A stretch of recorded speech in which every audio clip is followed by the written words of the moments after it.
நல்ல நேரம் பார்த்து ஜோசியம் பார்த்து உருப்பட்டதாக ஒருத்தரும் இல்லை, ஜோசியக்காரன் உட்பட.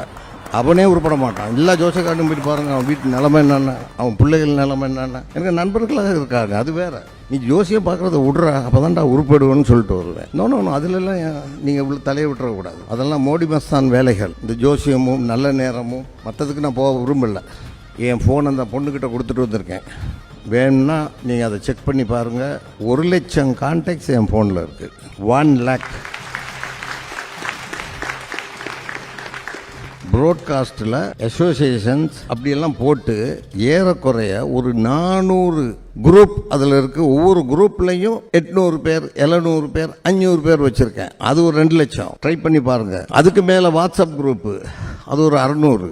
யார் என்னைய எந்த குரூப்பில் சேர்த்தாலும் நான் லெஃப்ட் ஆக மாட்டேன். அது எனக்கு கொடை, எனக்கு வர்த்தகம் வரும் வாய்ப்பு. அது யார் போட்டாலும் வச்சுக்குவேன். ஆனால் இந்த செல்ஃபோனை நான் ஆப்ரேட் பண்ணுறது இல்லை.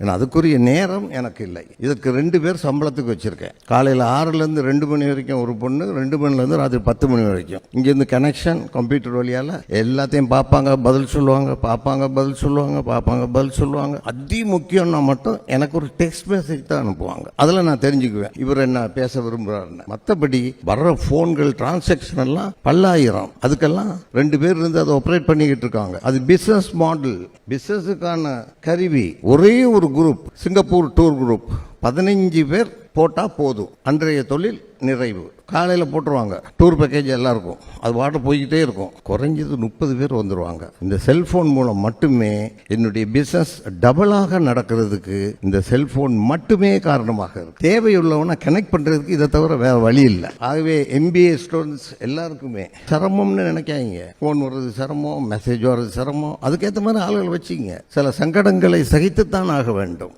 ஒதுங்கி ஓடையெல்லாம் இது நீங்கள். நான் லெஃப்ட் ஆகுறேன். அவன் மதத்தை பற்றி பேசுகிறான், அவன் ஜாதியை பற்றி எதை வேணாலும் பேசிட்டு போ. ஆனால் ஓன் டூர் பேக்கேஜ் அவனுக்கு வித்துரு. ஓன் வேலையில் கவனமாக இருக்கும். அவன் பாலிசிக்கு நீ ஏன் போகிற?